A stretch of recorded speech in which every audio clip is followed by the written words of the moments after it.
From Lagos, the nation's commercial capital, this is the News at 10.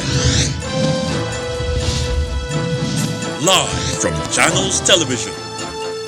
Reporting tonight, Ayotunde Balogun.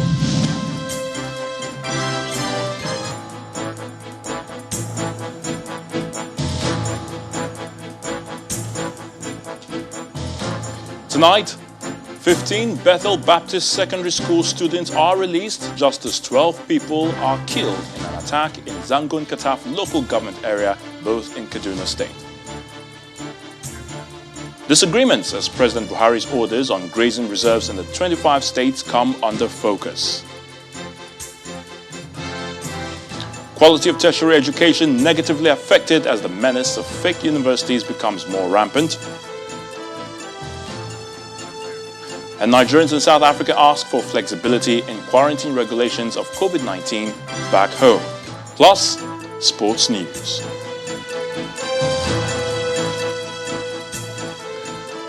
Another batch of 15 students abducted from the Bethel Baptist Secondary School in Kaduna State have now been released. A top member of the school told Channels Television that the students were released on Sunday after a ransom was paid to the bandits. They were kidnapped on July the 5th this year after bandits attacked the school located in Chikun local government area and took away 121 students from their hostels. Well, the bandits later released 28 of the students on July the 25th, while some others managed to escape on July the 22nd and on August the 3rd. So far, some 56 have regained their freedom, while 65 others remain in captivity.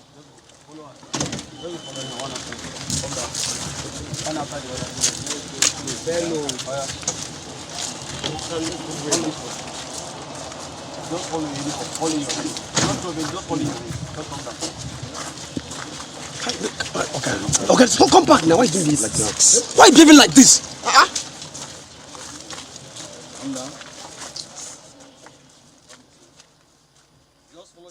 Saying in Kaduna, at least 12 people have been killed and others injured after an attack by unidentified gunmen at Ungwando, that's in Mado village of Zangun Kataf local government area. Now, the Kaduna State Commissioner for Internal Security and Home Affairs, Samuel Arwan, confirmed the attack in a statement, saying that the assailants fled the community on citing troops of Operation Safe Haven who responded to the distress call and mobilized officers to the area as troops were able to rescue the 12 persons who fled from that attack.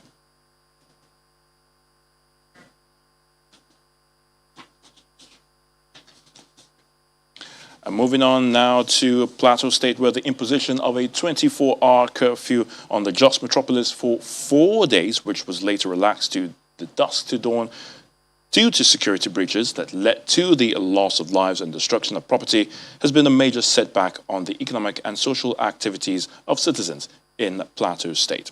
Now, residents of Jos and its environs describe the restriction order as a necessity in curtailing the escalation of the crisis and for peace to reign in spite of the effect of the economy, social activities, as well as disruption of academic activities in the affected areas.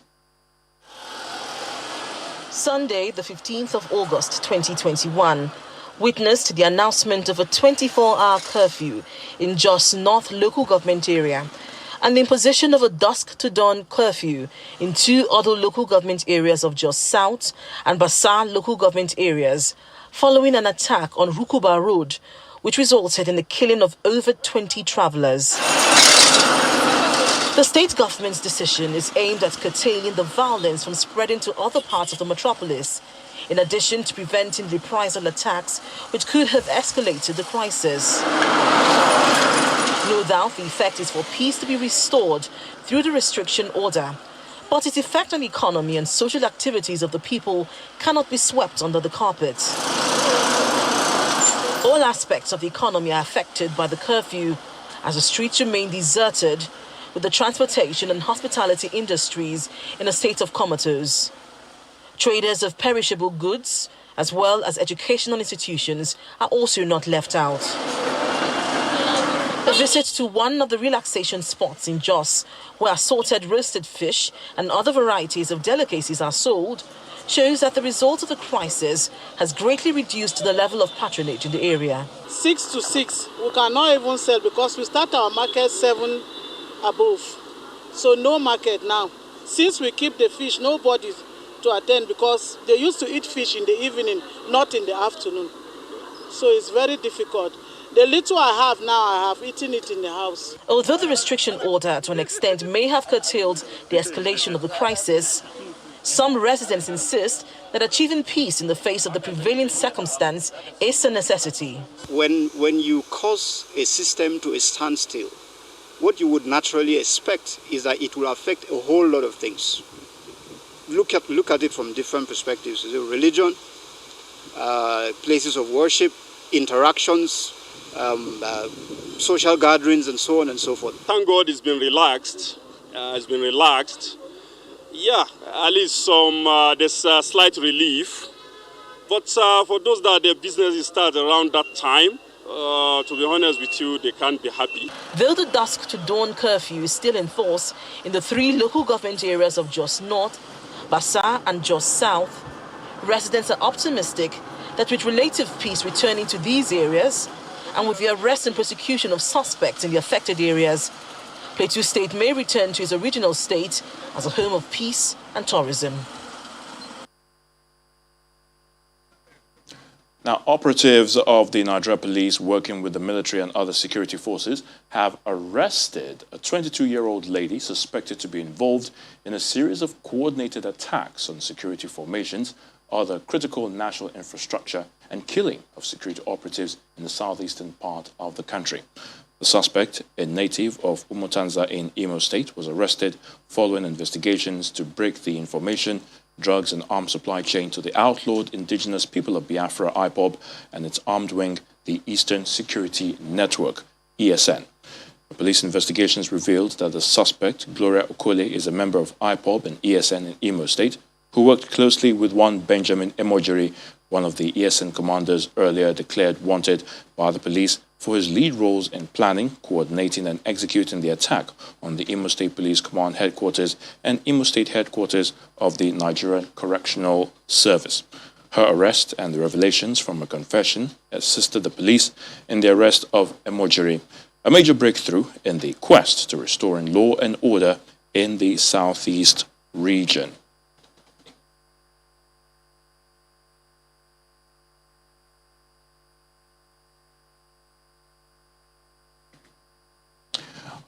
Let's now head to Adamawa State, where students studying in Jos or Plateau State have been evacuated out of the state, that's in Plateau, on the orders of the Adamawa State Governor, Mr. Umaru Fintiri.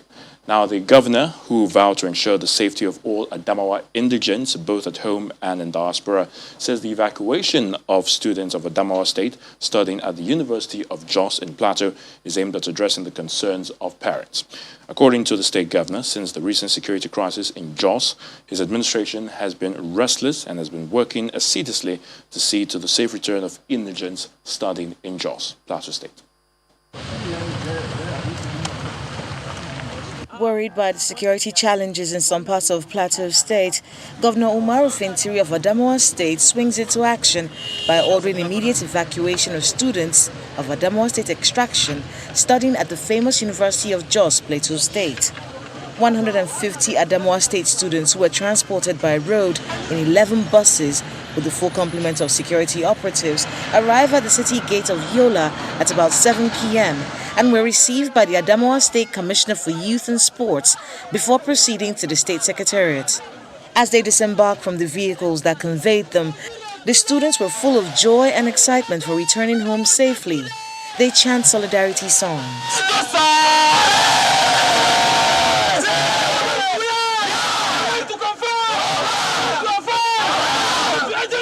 The Adamawa State students leader at the University of Jos narrates the students' ordeal as a result of the curfew, which led to food scarcity, while the president of the National Union of Adamawa State Students applauds the government for the timely evacuation.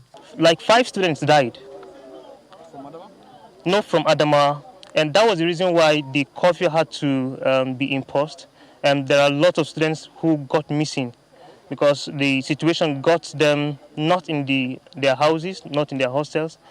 With this, we want to appreciate his effort and confirm to the entire indigenous of Adamawa State that truly Honorable Ahmadu Umar Fintiri, Right Honorable Ahmadu Umar Fintiri, His Excellency, is definitely a student governor because he has proven himself again. The Adamawa State Commissioner for Youth and Sports, who received the students on behalf of Governor Umaru Fintiri, says the governor has been restless over the crisis in Jos. It is a concern of the government to make sure that this student has come back safely.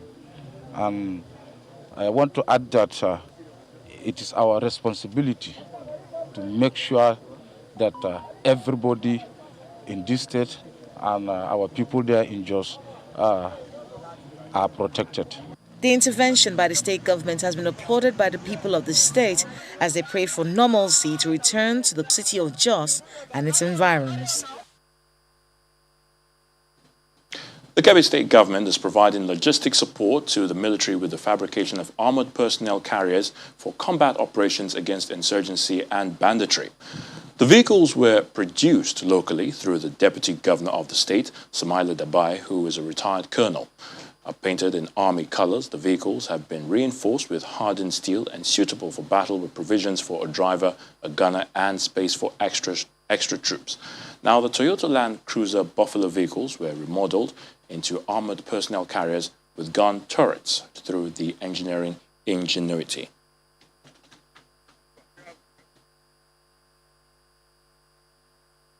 4 days of heavy rainfall has resulted in severe flooding in Umuayalu Egbo in Owerri, north of Imo State, in Nigeria's southeast region. Now, the flood broke barriers along roads, washing away pathways into various kindreds into the village, moving everything in its path. The situation has left residents confused as to where to go, as many are trapped in their homes with no hopes of being rescued. The major road across the village, the Owerri-Umuahia Federal Road, was rehabilitated back in 2019, and floods were averted from the main road. But this year, persistent rainfall has displaced many and even hampered life and activities there. And the State Commissioner for Works, Ralph Nwosu, says the government is working to address the situation.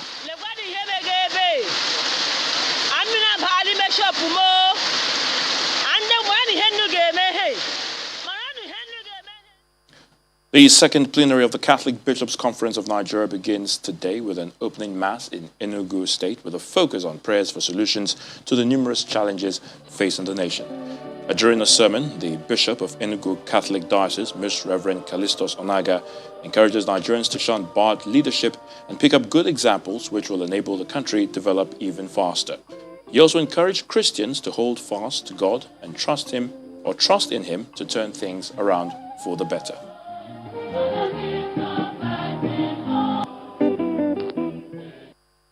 Some of our young people, encouraged by pockets of elites living outside the shores of Nigeria, are trying to rekindle idol worship in the name of cultural revival.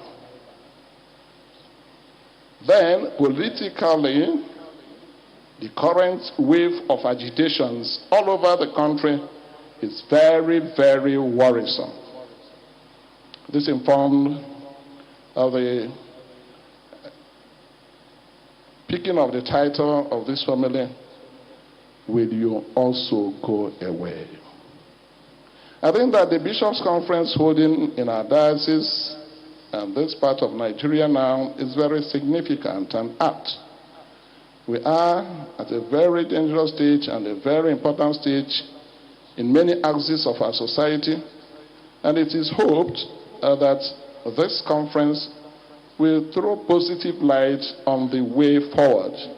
So, my dear fellow fathers of the church in Nigeria, I believe that this is the hour for us to take a decisive stand in the life of our dear country, namely to be or not to be, to belong properly or not to belong at all. In other words, shall we also go away? My dear brothers and sisters in Christ, the central theme and idea Running through the readings of today, especially the first reading and the gospel, harps on the need for man's total and radical commitment or unwavering faithfulness to God, even in critical moments. In part 2, after the break, Socio-Economic Rights and Accountability Project SERAP sues President Buhari and others over 106 billion naira allegedly from 149 MDAs. Do join us again.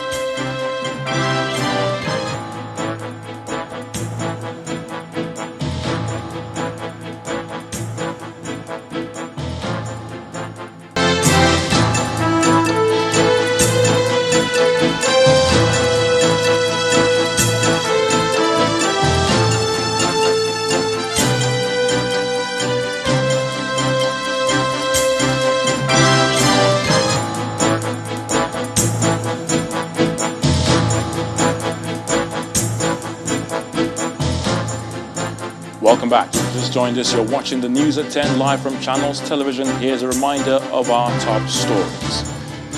15 more students of Bethel Baptist Secondary School are released just as 12 people killed in an attack in Zangon Kataf local government area, both in Kaduna State.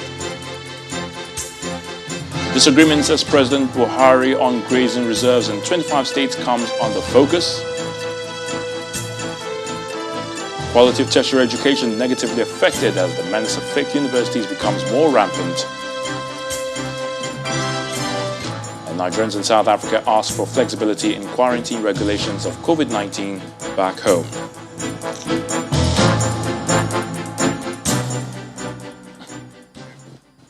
Socio-Economic Rights and Accountability Project SERAP has filed a lawsuit against President Muhammadu Buhari over what it called his failure to probe allegations that 106 billion naira public funds are missing from 149 ministries, departments and agencies. In a suit filed last week at the Federal High Court in Abuja, SERAP is seeking an order to direct and compel President Buhari to promptly investigate the alleged missing funds, ensure prosecution of anyone suspected to be responsible, and the full recovery of any missing public money. According to SERAP, directing and compelling President Buhari to ensure the investigation and prosecution of the alleged grand corruption documented by the Auditor General would be entirely consistent with the government's own commitment to fight corruption, improve the integrity of MDAs, and serve the public interest. The suit filed on behalf of SERAP by its lawyers Kolawole Oluwadare and Joke Fekumo premised its action on federal government's failure to look into the accusations of corruption, which constitute a violation of the responsibility of government to encourage transparency and accountability in the administration of public finances. SERAP is arguing that recovery of missing public funds will reduce borrowings and public debts. Joined on the suit as respondents are the Minister of Justice and Attorney General of the Federation and the Minister of Finance, Budget and National Planning. Our reactions have continued to trail the directives and approval of President Muhammadu Buhari on the grazing reserves in 25 states of the Federation. A senior lawyer and rights activist, Mr. Femi Falana, and Dr. Hakim Baba Ahmed, the spokesperson of the Northern Elders Forum, have criticized the move by the federal government and the committee mandated to review the 368 grazing sites. Both men spoke tonight on our political program, Sunday Politics. We must stop looking at this problem as a north-south crisis. You need a united action. You need a national resolution of this crisis. You need a scientific solution to this problem. You need a modern solution to this problem. As far as the law is concerned, the president cannot, with profound respect, be talking of looking for grazing routes in 2021 Nigeria.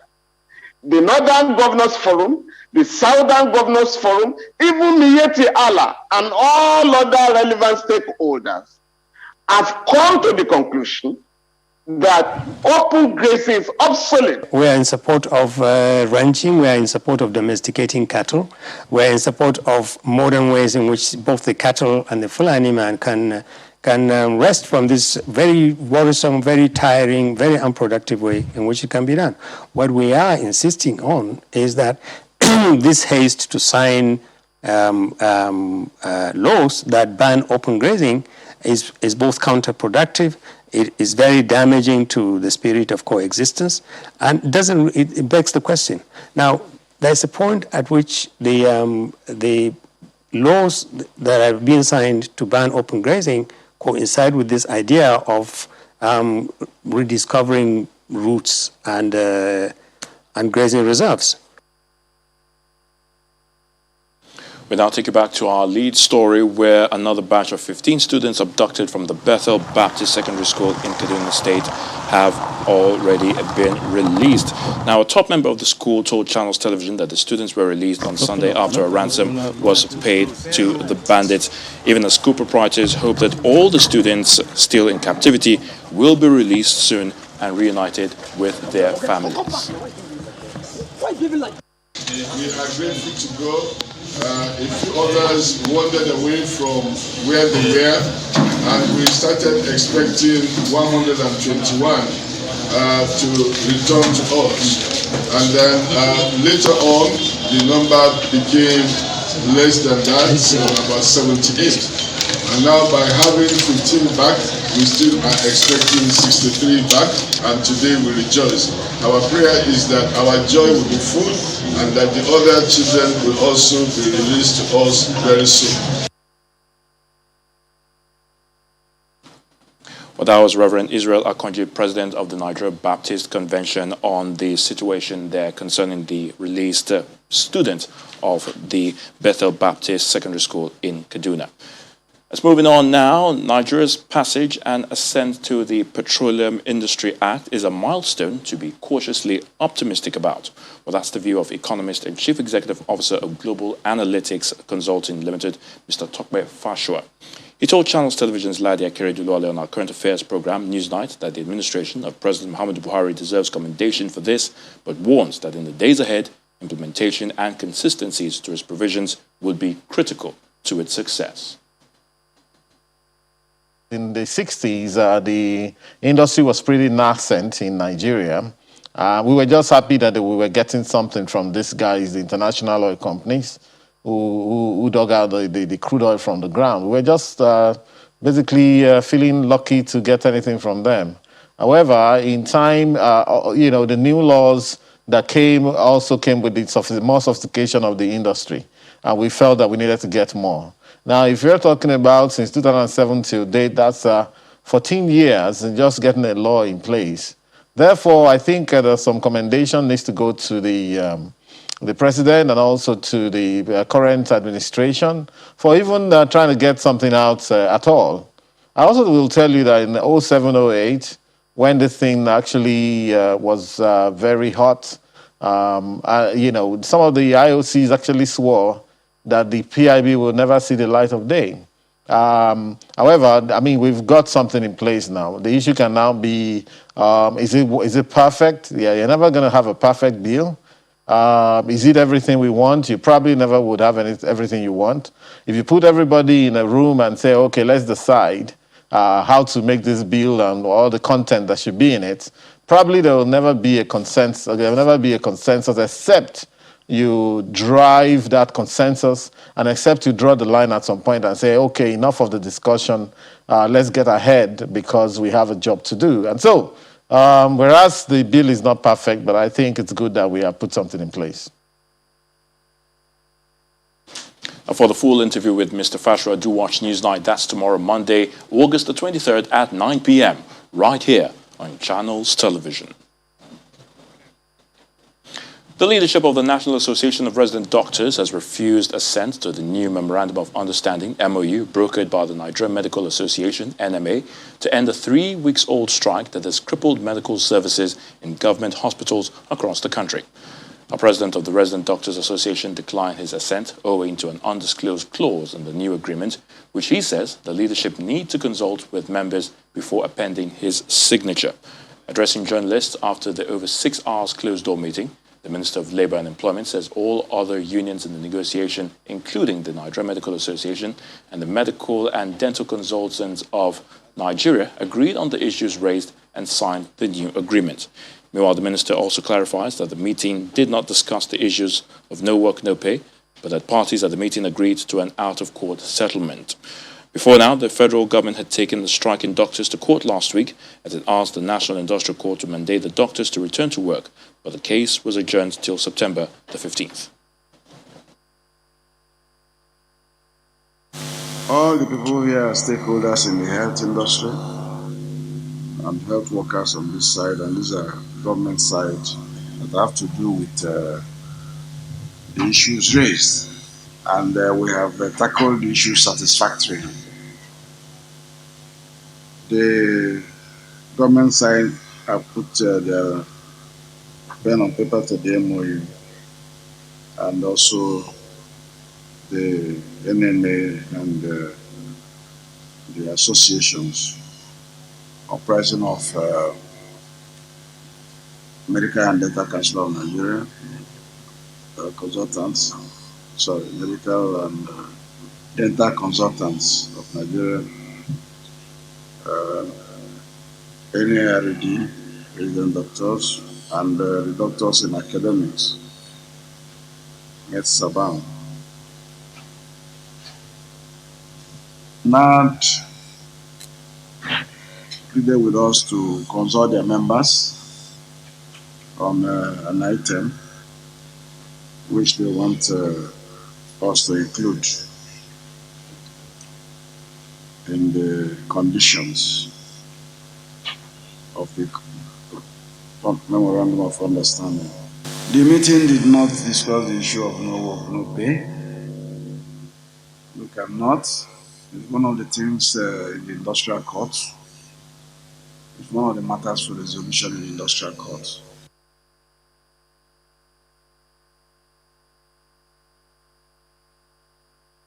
When the news at 10 returns, Thomas Adeomi University in Oko, Kwara State holds first matriculation ceremony, says new students will receive a balanced education.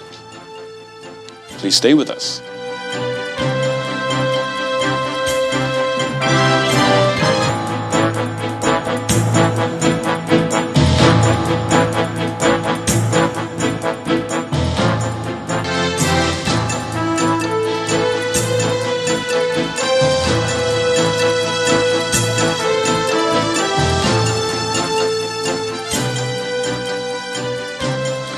Welcome back. This week, President Muhammadu Buhari met with members of the National Security Council.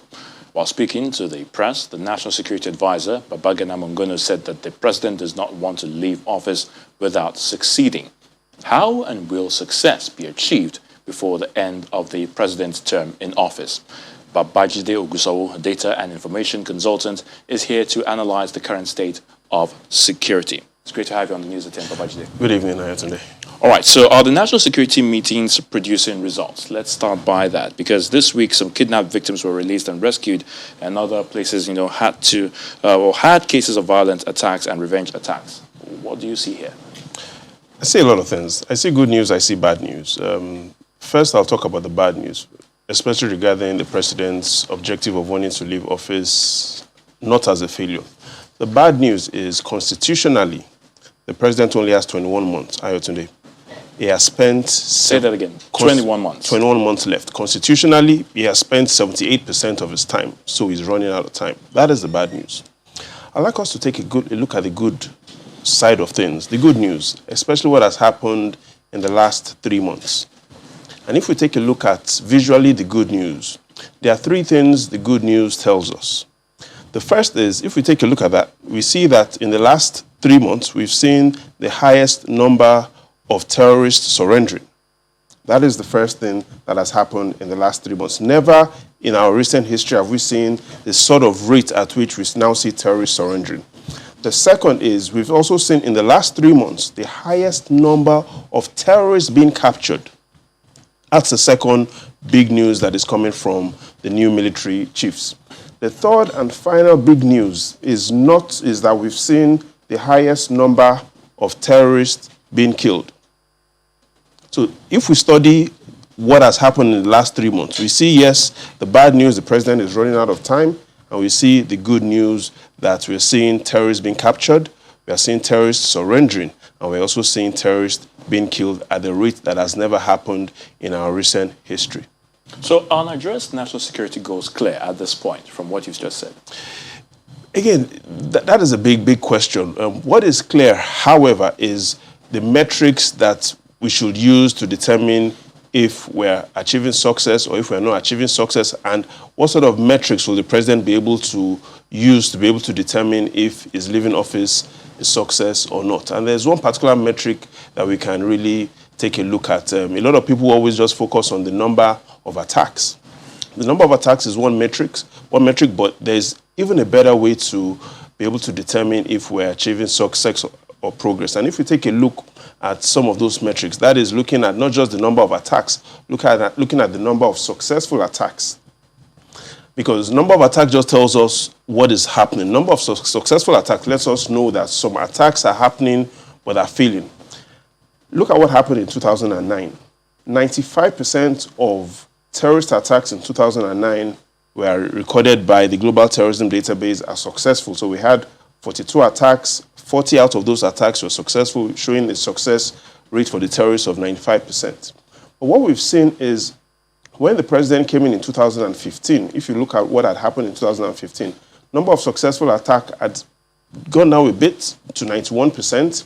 As at 2019, number of successful attacks as recorded by the Global Terrorism Database, who have the most comprehensive data set on global terrorism cases, their report shows that even though there are still terrorist attacks going on in Nigeria, as at 2019, 88% of those attacks were successful. The good news, and more good news, is estimates for this year shows that terrorist attacks, successful terrorist attacks at the moment, are within the range of 60 to 65%. And if there's one thing that the president wants to do to be able to leave office a success, is that within the next 21 months, the number of attacks must not only go down, the number of successful attacks based on scientific metrics needs to go below 50%. In other words, the terrorists have to be less successful. And one way to measure if they are less successful is to look at the rate of successful attacks, which we've seen going down. Significantly has gone down within the last 6 months, but that number has to go below 50%. Now, with the evolving security situation in Afghanistan, do you think the situation there can affect Nigeria's fight against terrorism and, of course, in parts of Africa? Not in the short term. In the short term, the concerns will really be on Afghanistan's neighbors. To the left, Iran. To the right, Pakistan. Iran will probably feel a bit more of the heat because Iran has a Shia Islam majority population. In Afghanistan, it is dominated by the Sunni. So we might see a lot of tension between the Sunni and the Shia. For Pakistan, maybe not, because Pakistan has really been involved in the Taliban movement for decades. But what we also want to look at and what Nigerians are asking is what sort of financial relationship has Nigeria had with the Middle East, especially these countries, Afghanistan, Iran, and Pakistan. And if we take a look at what the National Bureau of Statistics and the CBN's report on how much has come in from these countries. But before we do that, we could perhaps look at one other indicator that the president wants to use to be able to measure success from the Global Terrorism Database. Afghanistan is the world's most terrorized country. Nigeria, based on the last report, is on number 5. So two things. While it's important for the number of successful attacks to go to below 50%, it is also important that we go off that top 10 list. Once we are able to get off that top 10 list, then the perception of improved security in Nigeria will evolve, and we'll see more financial relationships and financial capital coming in from other countries boost the economy.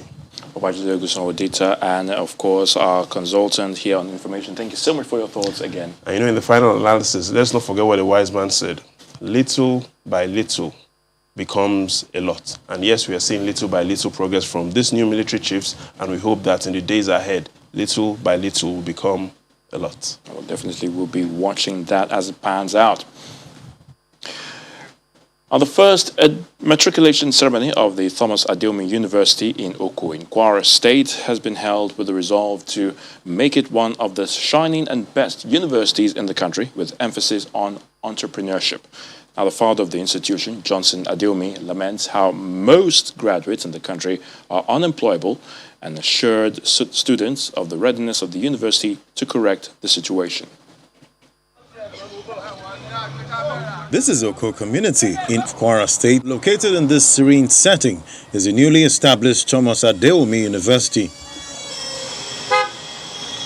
The university was licensed in February 2021 to commence academic activities, and these set of 60 students are said to be inducted into the school via this matriculation ceremony. With 15 accredited courses, 12 departments and 3 faculties, the university believes it is ready to change the trajectory of tertiary education in Nigeria. Today marks the beginning of a game changer in the Committee of Universities in Nigeria, and it is particularly exciting as it marks the beginning of the realization of the dream of the founder. I hope that the addition of this new university, with its distinctive brand, especially in science, technology, and medicine, will mark the beginning of new academic, professional, and entrepreneurial skill acquisition needed by our youths. For the chairman, governing council, and the representative of the state governor, education should be taken seriously, especially by students and other stakeholders. I want you to compliment the effort that your parents have put to bring you here. Quality is their desire, but quality is a journey that has no destination.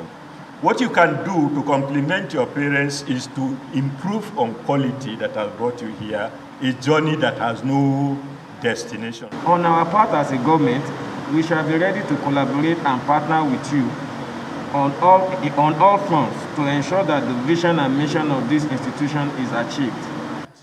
The guest lecturer laments the decay in the education sector and asks everyone interested in the nation's progress to collaborate and bring positive changes. It is important that we institutionalize representation of universities in governance platforms, develop blueprints to enshrine core ethical values in staff and students, such as respect, justice, civic virtues, and responsibility for self and others. And then policies should give priority to quality, impact, and character assessment in assessment of performance. The founder of the university speaks on the school's unique selling point. Good education is not cheap anywhere in the world. But in spite of the global high unemployment rates, there are opportunities for those with good education, those with good character. Good education is the goal of Thomas Adeomi University. This student says the environment, quality of lecturers, and the standards set by the secondary school arm of the university are some of the reasons why the school is a preferred choice. I'm so happy. Like, honestly, I feel blessed and I'm grateful to God for bringing me here. Thomas Adeomi University has now joined the growing list of private universities in Kwara State. We're still talking tertiary education, and it appears more institutions awarding degrees without approvals are springing up in Nigeria. In Nasarawa State, more than 2,000 students may have fallen victim of an institution which claims to have affiliations with some universities abroad. This comes as the National Universities Commission, NUC, says over 58 universities are operating without license in the country. Our correspondent, Emperor Simon, tells us more. Uncontrollable emotions, regret, frustration. My father got landlord. Mommy and my sister. Mommy, they graduate next year. They'll come here and say, I know they graduate again. Deep inside me, I'm born, honestly. This is the current mood of students of an institution in Nasarawa State said to be operating without an approval by the National Universities Commission. This signpost standing in Autabalefi area along Abuja-Kefi Road signals the existence of the International Professional College of Administration, Science and Technology in Nigeria, said to be established in 2005. It's time for The physical structure of the school where the students receive lectures is located further away from the road. This is where courses for diploma, higher diploma, degree and postgraduate degree programs are run. There are more than 2,000 students, according to some students that we spoke to.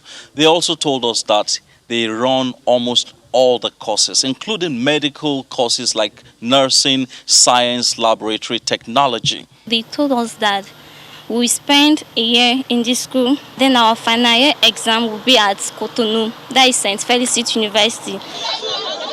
Somewhere within the college, students are on rampage, protesting against the management, having heard through reports in the media that the school has not been licensed to operate. It's frustrating for many of the students who say they have spent 4 years here paying fees for non-existing courses. 4 years. I'm even scared of telling my parents. I don't even know where to start from. Our time has been wasted, our resources, everything. The rector of the college is not available, but some of his staff debunk the claims that the college is fake. We are not operating illegally. They also deny that the school offers degree or postgraduate courses. We don't run BSc program here. They run all microbiology, biochemistry, med lab, nursing, public health and community health. It's only medicine. We however got access to some documents belonging to the college, which shows that it claims to run ordinary national diploma, higher national diploma, degree and postgraduate programs in more than 50 courses. The National Universities Commission, however, says it is not aware of the existence of the institution. It is illegal. Any name that's not there. I've told you and I'm repeating, we have not allowed any affiliation with any foreign institution to give degrees in Nigeria now.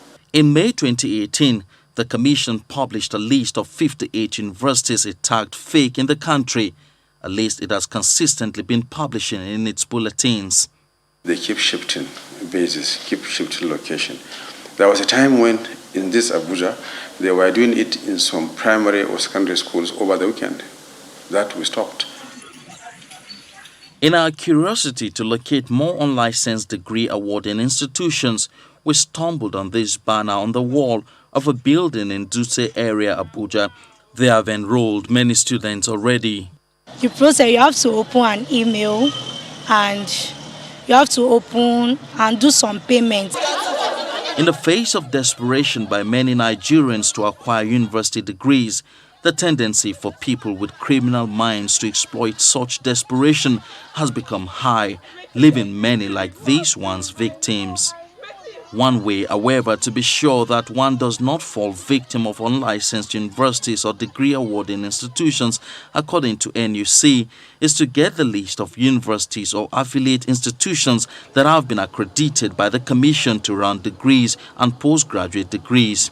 Currently, there are 45 federal universities, 52 state universities, 99 private universities, 12 approved distance learning centers, and 15 affiliated universities approved by the NUC, all of which are based in Nigeria.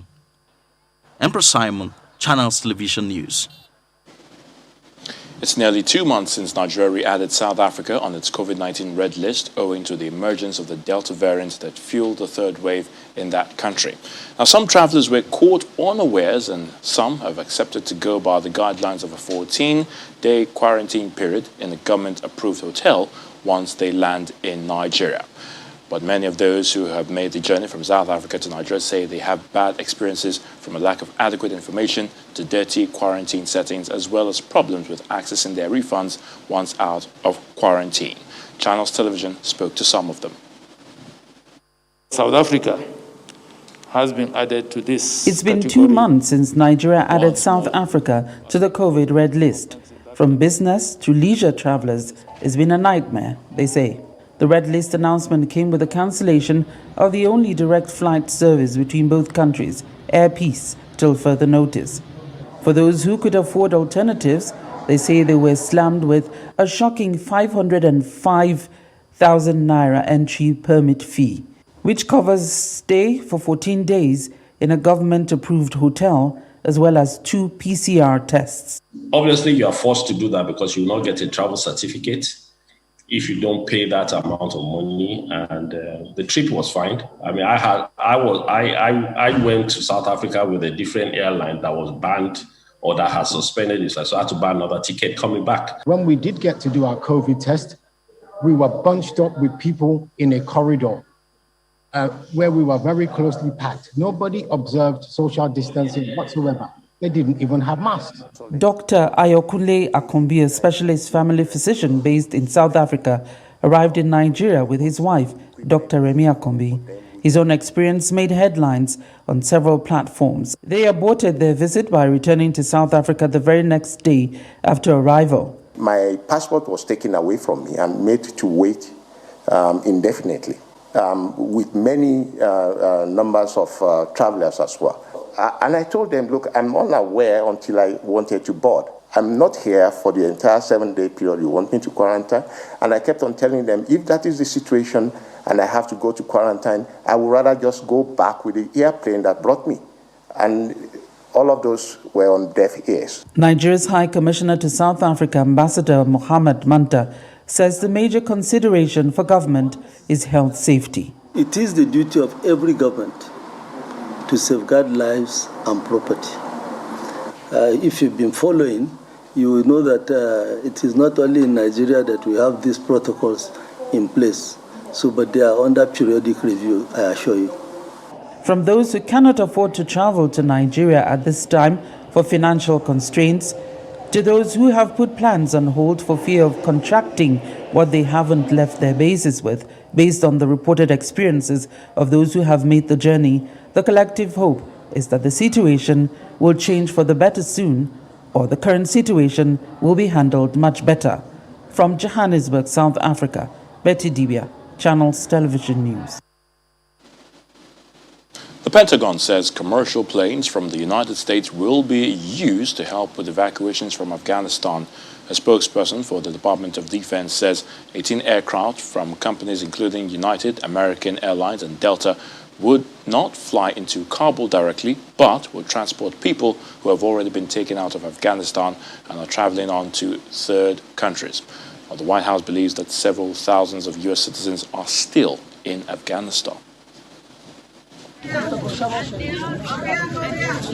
Afghans continue to wait outside and around the Kabul airport for evacuation out of the country. Earlier on Sunday, witnesses said the Taliban fired in the air and used batons to make people line up in orderly queues. They have urged those without travel documents to go home. There were no major injuries and long lines of people continue to form in front of the airport.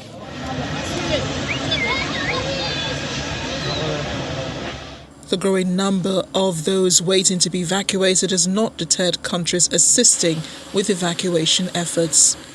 An Italian military aircraft touched down in Kabul airport on Sunday to evacuate Afghan civilians. It will stop over in Kuwait and move evacuees to KC-767 aircraft that will transport them to Rome as part of a massive international airlift mission. The Turkish military on Sunday released footage of ongoing evacuation efforts at the Kabul airport. The recently filmed footage showed military planes carrying evacuees, taxiing on tarmac and taking off.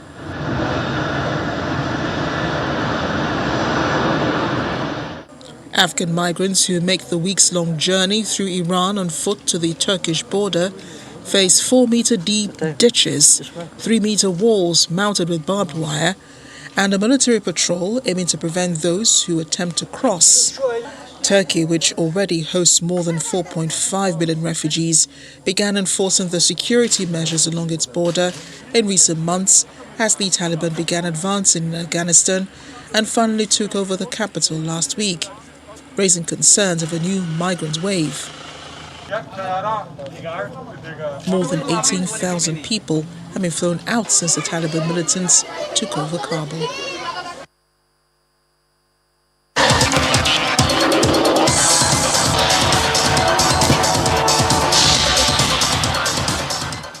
Team Nigeria have recorded their best outing in the history of the Under-20 World Athletics Championships with 4 gold and 3 bronze medals at the conclusion of sporting activities earlier today in Nairobi, Kenya. In the final event for today, the quartet of Okpayamioke, Nse Maobong, Ella Onojowewu, and Favor Ofili won gold in the women's 4x400 meters relay in the world Under-20 lead of 3 minutes 31.46 seconds. Jamaica finished in second place with a season best of 3 minutes 36.57 seconds. Earlier, Team Nigeria's quartet of Praise Ofuku, Favor Ofili, Anita Taviori, and Tima God Bless clinched bronze in the women's 4x100 relay, clocking 43.90 seconds. In the English Premier League, Romelu Lukaku marked his second Chelsea debut with his first EPL goal for the Blues as the European champions outclassed Arsenal 2-0 earlier today at the Emirates to compound the Gunners' miserable start to the season. Now, Arsenal, by contrast, have yet to register a point or score a goal as the gulf between Mikel Arteta's men and the title contenders was exposed. And in the other games, Manchester United failed to build on last weekend's 5-1 demolition of Leeds as they were held at Southampton by a 1-1 draw. Harry Kane made his first appearance for Tottenham Hotspur this season as Nuno Espirito Santo earned a 1-0 win against his former club, Wolverhampton Wanderers. Tottenham's goal was scored from the penalty spot by Dele Alli.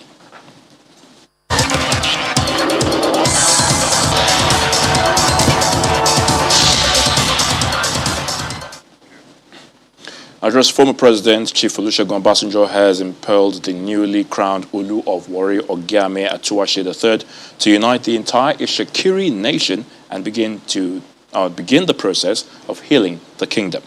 Chief Obasanjo gave the advice during the coronation Thanksgiving service of the monarch at his palace in Warri. The former president also prayed for the peace and unity of the kingdom. Ogiame Atuwashe III was crowned the 21st Olu of Warri on Saturday at Ode Ishakiri, the ancestral home of the Ishakiris in Warri South local government area of Delta State. The Delta State Governor, Ifeanyi Okowa, also asked the Olu to extend the olive branch to any aggrieved member of the Ishakiri nation. The way you have started, I believe that you will live up to the responsibility that God has given to you. But 2 things I will leave with you. 2 things. 1, do not shun the experience and the advice of elders. Make use of experience of people around you. The second, please be very close to God.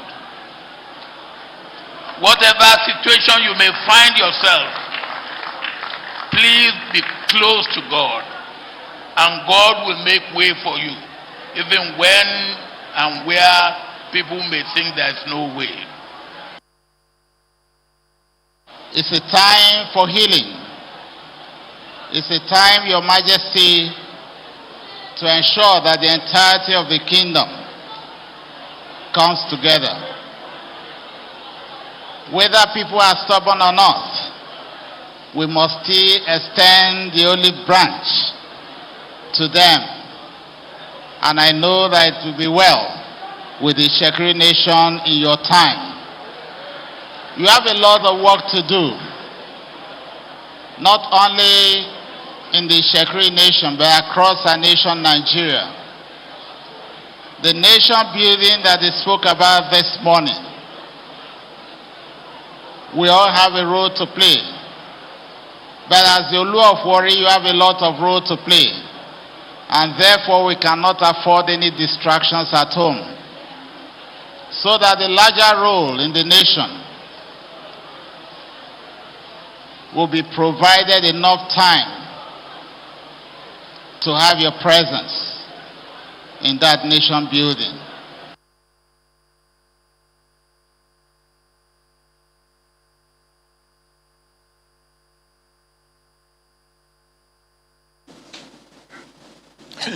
And finally, tonight, well, following his ascension to the throne as the 21st Olu of Warri, which took place at the Palace Chapel to commemorate the coronation of Ogiame Atuashe III. Of course, you are now watching the Thanksgiving service. Now, the Christian service was attended by sons and daughters of Warri Kingdom, home and abroad, as well as well-meaning Nigerians, including Nigeria's former president, Chief Olusegun Obasanjo, and the Delta State Governor, Mr. Ifeanyi Okowa.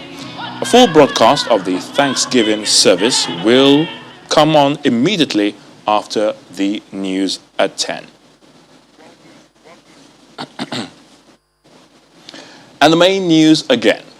Well, 15 Bethel Baptist Secondary School students have been released from their abductors, just as 12 people have been killed in an attack. Both incidents happened in Kaduna State. And that's the news at 10 at this time. Many thanks for watching. I'm Ayo Tunde Balogun. From all of us here, it's good night and stay safe.